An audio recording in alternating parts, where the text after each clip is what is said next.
તમારા ઘરમાં તમારો પૌત્ર પણ તમારા કરતા અધિક ભાવ વાળો હોય ને તો એના હાથે જારી ભરાવીને તમારે એને હાથ લગાવો, કારણ એને આપણા કરતા ભાવ અધિક છે. તો ઠાકોરજીને એની હાથની જારી આરોગીમાં વધારે આનંદ આવે. વ્યવહાર જગતમાં જે આયુમાં મોટા હોય એને આગળ કરાય, આ ભક્તિ જગતમાં જે ભાવમાં મોટો હોય એને આગળ કરાય. અને આમાં તો હાથ લગાવવામાં તો જેટલા પાછળ રહીએ ને એટલો લાભ વધારે.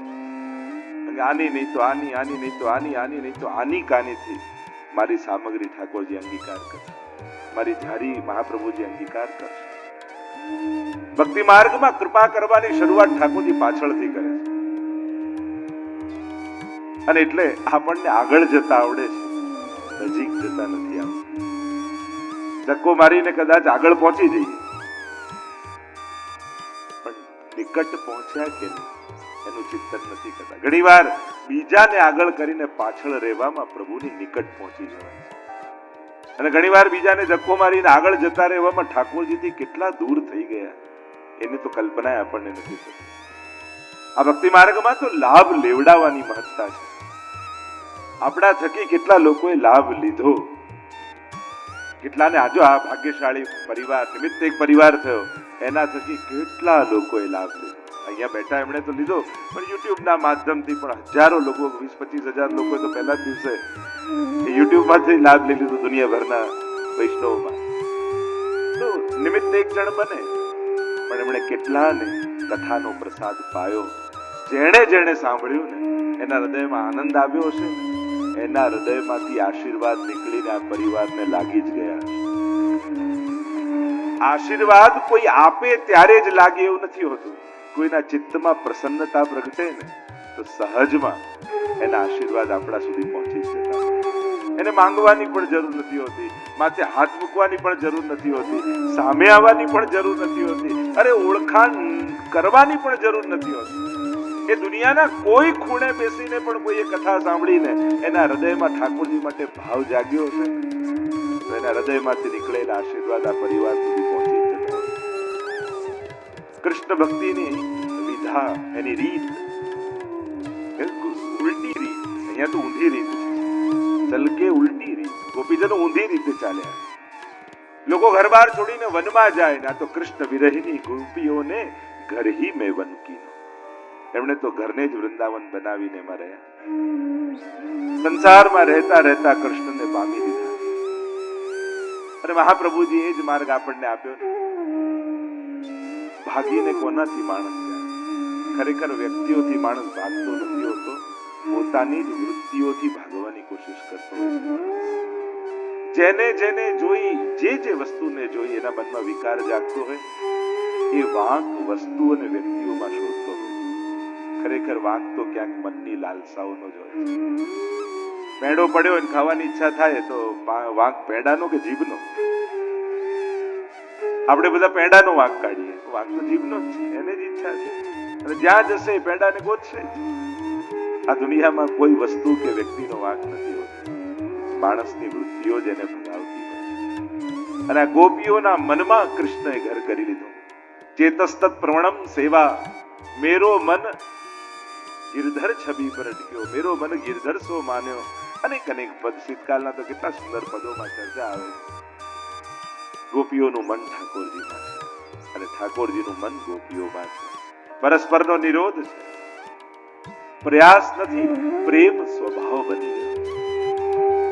જ્યાં સુધી ભક્તિ પ્રયાસ રહે ને, પ્રયત્ન રહે, પુરુષાર્થ રહે, ત્યાં સુધી એ પ્રવૃત્તિ માનશો ભક્તિને તો થાકી જશે. પણ એ વૃત્તિ બની ગઈ ને જેટલું કરશે એટલો આનંદ આવશે. હજી કરું, હજી કરું, હજી કરું. અંતે બસ પૂરું. તો ઠાકોરજી પહોંચી ગયા આટલી જલ્દી? હજી તો માંડ 2 કલાક થયા ને હમણાં જગાડ્યા ને હવે તો પડવાનો સમય થઈ ગયો. હવે ક્યારે સવાર પડશે ને ક્યારે એના મુખનું દર્શન? તો તાપ હૃદયમાં કરતા કરતા અફસોસ સાથે જયારે પહોંચાવો ને ત્યારે માનજો આજે ઠાકોરજી બહુ પ્રેમથી સેવા સ્વીકારી છે. ફરી મિલનનો તાપ આપીને પ્રભુ પછી છૂટા પડ્યા છે.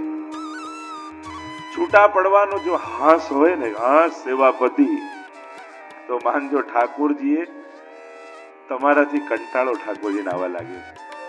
એટલે તમને પતાવી નાશ થાય છે. પણ સેવા પહોંચ્યા પછી એમ થાય કે પૂરું થઈ ગયું, ફરી ક્યારે સવાર પડશે, ક્યારે મુખારવિંદના દર્શન થશે? ત્યારે માનજો હજી પ્રભુને મળવાની ઈચ્છા હતી અને તમે પોડાડી દીધી. પ્રભુનું હજી મન તમારાથી ભરાયું નહોતું. જેમ આપણને લાલસા હોય છે ને પ્રભુ પાસે બેસવાની, એમ પ્રભુને પણ સેવા લેવાની એ મહેચ્છા ઈચ્છા મનોરથ.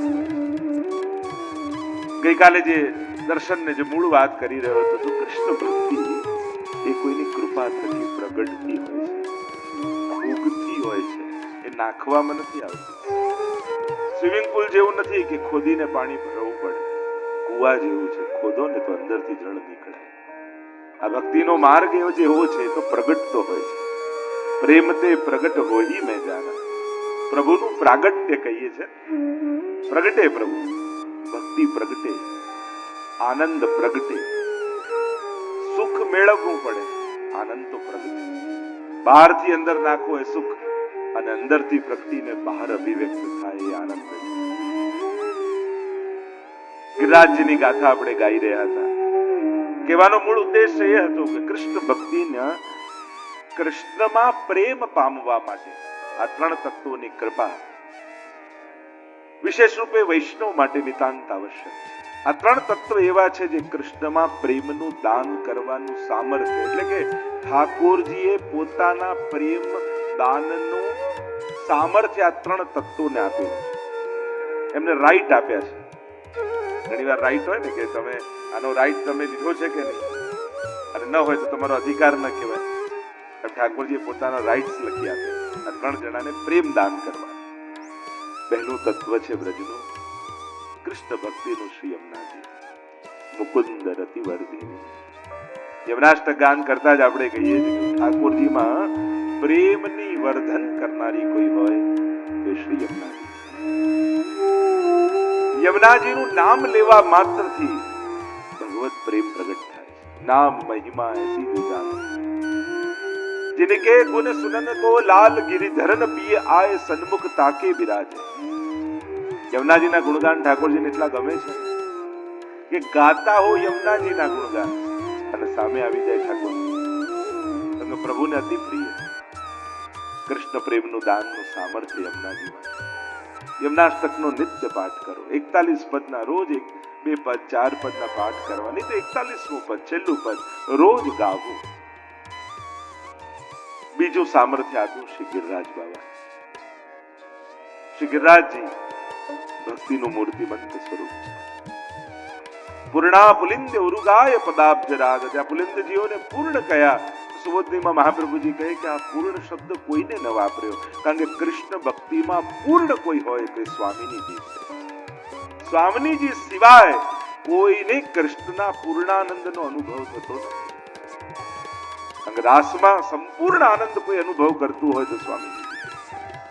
તો આ પુલિંદજીઓ આગળ પૂર્ણ શબ્દ વેણુ ગીતમાં ગોપીઓ વાપરે છે. એમને કેમ આ કઈ રીતે આનંદ અભિવ્યક્ત અનુભૂત થયો?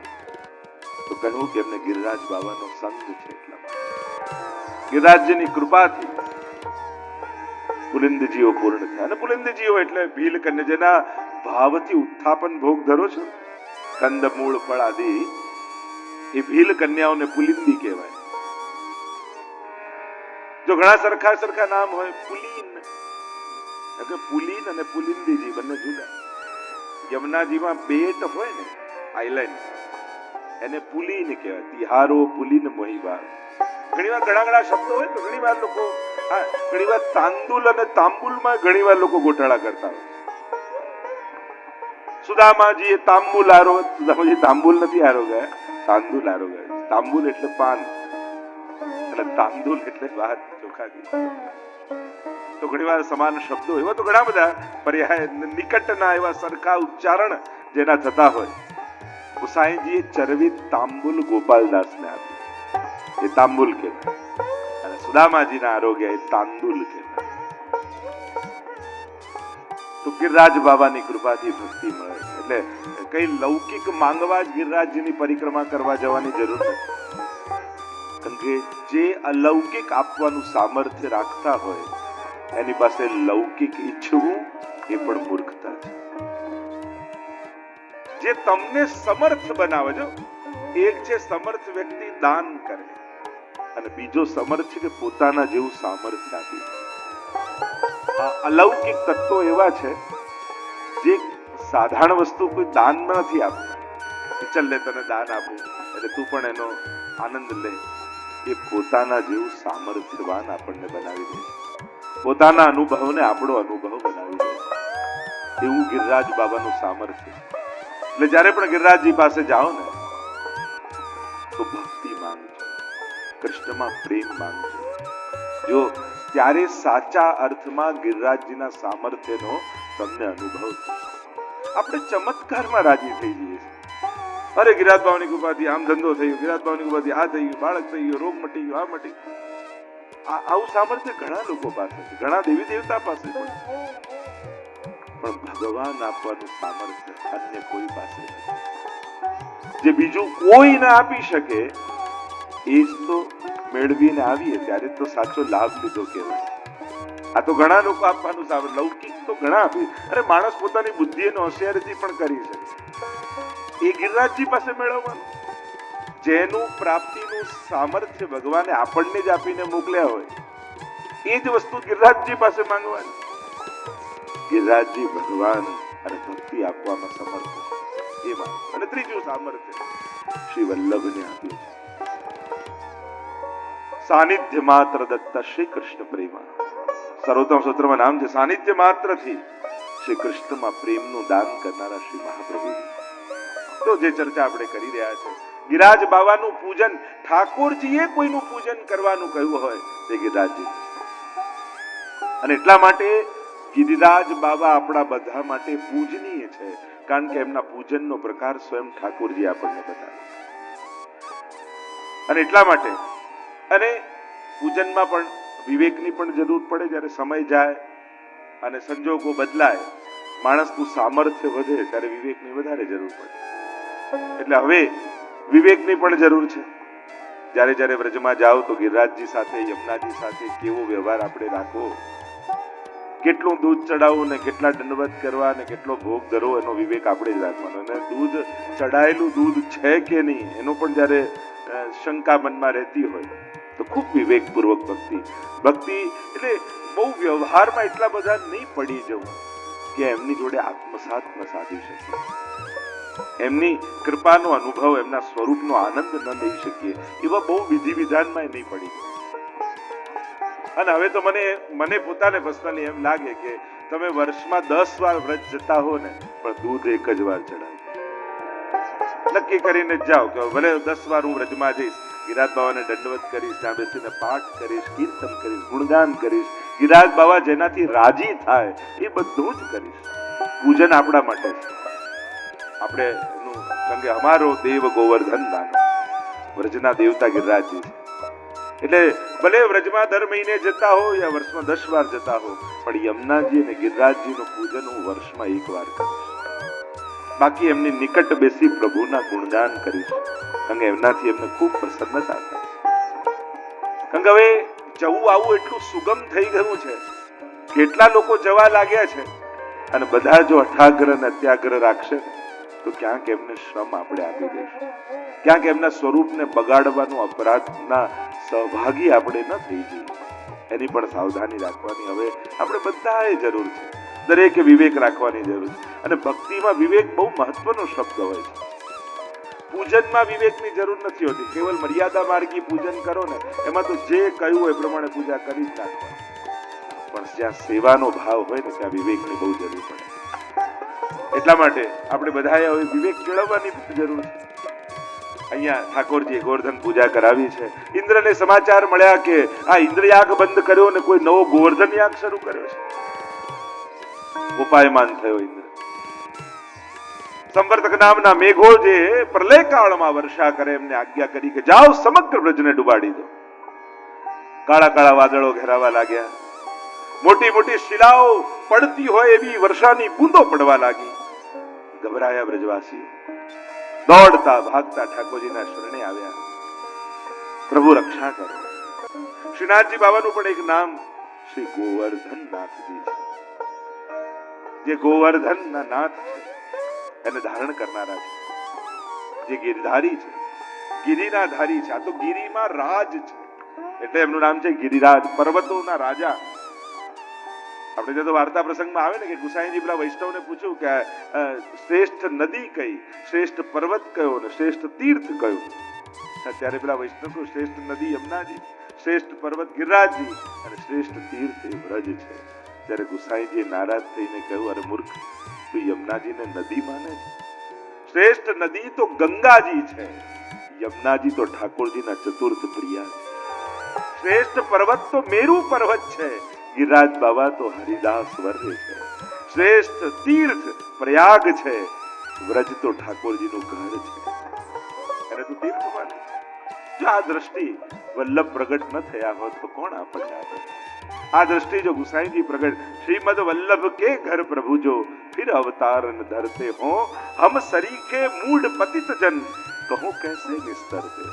ગુસાઈજી પ્રભુ ચરણનો પ્રાગટ્ય ઉત્સવ આવી રહ્યો છે અને ફરી પ્રભુએ પ્રગટ થવાની ઈચ્છા વલ્લભના ઘરમાં ન કરી હોત તો આ સુંદરતા, આ અલૌકિકતાનું દર્શન આપણને કોણે કરાવ્યું? આપણે કોઈ મંદિરમાં જઈને ઘંટડીઓ વગાડતા હોત ત્યારે. આ તો કૃપા છે કે જગતનો નાથ આપણા ગોદમાં બેસીને ખેલતો કરી દીધો ઠાકોરજી. તો ક્યાં કંકુ ભભૂત અને પેલામાં પડ્યા હોત, આપણે ક્યાં ભટકતા હોત.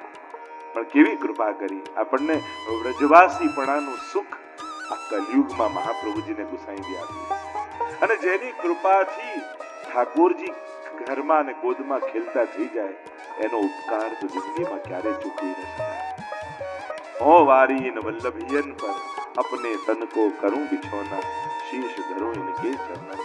જેની કૃપાથી ઠાકોરજી આપણા જીવનમાં પ્રવેશે, જગતનો નાથ આપણો નાથ થઈને આપણા ઘરે બિરાજે, એનો ઉપકાર તો કેમ ભૂલી શકાય.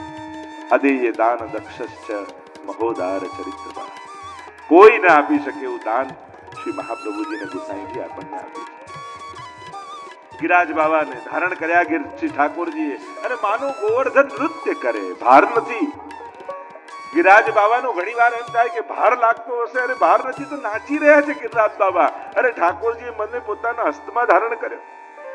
આપણે તો ગિરિરાજજીના પ્રાગટ્યમાં એમ કહેવાય કે સ્વામીજીના ચરણમાં નંગનું ચિહ્ન છે અને એમાંથી ગિરિરાજજીનું પ્રાગટ્ય. મૂળ પ્રાગટ્ય તો ગોલોક ધામમાં સતસુંદર રૂપે અને પછી ભૂતલ પર પધાર્યા. પણ શ્રી ઠાકોરજીએ ગિરિરાજજીને ધારણ કરી એમનું મહાત્મ્ય આપણને બતાવ્યું કે આ ગિરિરાજ બાબા કોઈ સાધારણ પર્વત નથી, આ તો મારા ભગવદીઓમાં શિરમોર છે. આનો આશ્રય કરશો તો 7 દિવસ સુધી ધારણ કર્યા. ચતુર્ભુજ બન્યા ઠાકોરજી. 2 ભુજા, 1 ભુજાથી ગિરિરાજજીને ધારણ કર્યા, બીજી ભુજામાં શંખ લીધો અને શંખ એ જળનું આધિદૈવિક સ્વરૂપ છે. જેટલી વર્ષા થાય છે બધું શંખ દ્વારા પ્રભુ શોષી લે છે. અને બીજી 2 ભુજાથી વેણુને ધારણ કરી અને વેણુના નાદ કર્યા, જેથી વ્રજવાસીઓ દેહાનુસંધાનને વિસ્મૃતિ થઈ, દેહભાન ભૂલી ગયા. 7 દિવસ ક્યાં જતા રહ્યા ખબર ન પડી. જો વ્રજની લીલાનું આજ તો મહત્તા છે. પ્રભુ મહાત્મ્ય બતાવે ને તો વ્રજ ભક્તોને તો માધુર્ય નો અનુભવ થાય. ઠાકોરજી ગિરિરાજજીને ધારણ કરી રાખે તો વ્રજવાસીઓને એમ નથી થતું, ઓહો આટલા મહાત્મા, આટલા શક્તિશાળી ઠાકોરજી છે. યશોદાજીને તો એ વિચાર આવે, મારા લાલનનો હાથ હવે દુખી ગયો હશે, બિચારો 7 દિવસથી ધારણ કરીને ગિરિરાજજી મૂકે ને તો લાવ હાથ દબાવી દો. અરે જે ટચલી આંગળીમાં ગિરિરાજને ધારણ કરતો હોય છતાંય મહાત્મ્ય બતાવે, છતાંય માધુર્યનો ભાવ જાગે, એ જ વ્રજભક્ત છે. વ્રજવાસીઓ પ્રભુના મહાત્મ્યથી પ્રભાવિત થતા નથી, એ તો માધુર્યથી આકર્ષિત થાય. 2 વસ્તુ છે, ભગવાન ઘણીવાર પ્રભાવિત કરે મહાત્મ્ય બતાવીને અને માધુર્ય બતાવીને આકર્ષિત કરે. તો વૈષ્ણવી ભાવ એ પ્રભાવિત થવાનો નથી. આપણે ભગવાનથી પ્રભાવિત નથી, આપણે પ્રભુમાં આકર્ષિત છીએ. પુષ્ટિ ભક્તિ અને મર્યાદા ભક્તિનો પાયાનો ભેદ એ છે, મહાત્મ્ય જોઈને ભાવ અહોભાવ જાગે એ મર્યાદા ભક્તિ. પ્રભુ તો આવા બળવાન, પ્રભુ આવા શક્તિશાળી, પ્રભુમાં આવું સામર્થ્ય અને સામર્થ્ય જોઈને મસ્તક નમી જાય એ મર્યાદા ભક્તિ. પણ સ્વરૂપ જોઈને મન ખેંચાઈ જાય એ માધુર્યયુક્ત પુષ્ટિ ભક્તિ છે. એનું મહાત્મ્ય બતાવે ન બતાવે, કૃપા કરે ન કરે, કઠોર થાય, જે બી થાય, પ્રભુ આપ જે પણ કરો અમારી સાથે, અમે તો આપને પ્રેમ કરીએ. અસમર્થતામાં અભાવ ના આવે અને સામર્થ્ય જોઈને પ્રભાવ ના આવે, કેવલ ને કેવલ માધુર્ય રહે, એ જ પુષ્ટિ ભક્તિ. પ્રભુ અમે આપને ચાહીએ છીએ, આપ ભલે ને અમને તરછોડો, ભલે અમને વનમાં એકલા મૂકીને જતા રહો, ભલે ને અમને તડપાવો, અમારી પરીક્ષા કરો, અંતર્ધ્યાન થઈ જાઓ, આપ ગમે તે કરી લો. આપનામાં હિંમત હોય તો અમારામાં અભાવ પ્રગટાવીને બતાવો તો આપને માનીએ. પણ ઠાકોરજીની કોઈ પણ લીલા ભક્તોની અંદર પ્રભુ પ્રત્યે અભાવ નથી પ્રગટાવતા. ગમે તે ઠાકોરજી લીલા કરે, ગમે તે વાત કરે, ભલાને બુદ્ધિમાનોને અભાવ થઈ જાય. ભગવાનથી નામ, ભગવાનથી નામ કરે, ભગવાનથી ચિરણ કરે, ભગવાનથી નામ કરે. બુદ્ધિ પ્રધાન હોય ને એને બુદ્ધિના ફરમામાં બેસતું ન હોય ને, એ ક્રિયા જોઈને અભાવ પેદા થઈ.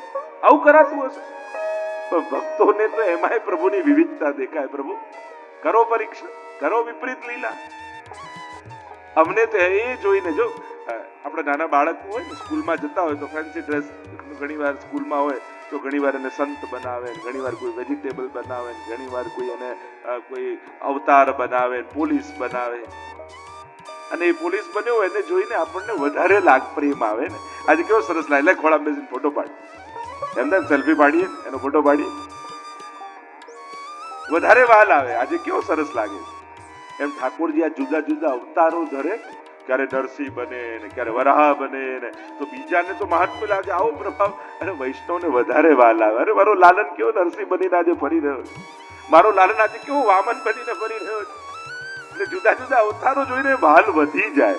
વૈષ્ણવને મહાત્મ્ય ન પ્રગટે. આવું સામર્થ્ય ના ના. ચલો ભલે નરસિંહ બનીને, આજે નરસિંહ જયંતિ છે પણ પંચામૃત પછી ભૂખ તો લાગી હશે, લાવ ને રાતભોગ સિદ્ધ કરીને આરોગાવ, લાવ આજે પન્નો ધરાવું. આવા નરસિંહ બનીને આવો ગુસ્સો કર્યો તો ગળું સુકાતું હશે, પન્નો ધરાવું તો શાંત થઈ જાય. તો મહાત્મ્યની પણ જે લીલા હોય ને એ જોઈને પણ વૈષ્ણવને તો માધુર્ય જ પ્રગટે છે, વાલ વધે છે. આ જ વૈષ્ણવી ભાવના, વ્રજ ભક્તોની ભાવનાની વિશેષતા છે. એટલે સામર્થ્ય જોઈને પ્રભાવ નહીં, સ્વરૂપ જોઈને માધુર્ય. સ્વરૂપ નિષ્ઠા જેમાં છે એ જ પુષ્ટિ ભક્તિ. હું મારા પ્રભુને પ્રેમ કરું છું, બસ ત્યાં વાત પૂરી થઈ જાય. એક વાર ઠાકોરજીને રાધાજી પાસે આવીને લલિતાજીએ કહ્યું, રાધા તું એમ માને છે કે ઠાકોરજી તને જ પ્રેમ કરે છે? એને થયું કે રાધાજીને થોડી ઈર્ષા કરાવું, બળાવું, ઠાકોરજી જોડે ઝઘડાવું, પ્રભુ અને ઠાકોરજીમાં ક્લેશ કરાવો. એટલે આવીને કહેવા લાગે લલિતાજી કે રાજા તું એમ માને છે કે ઠાકોરજી તને જ પ્રેમ કરે?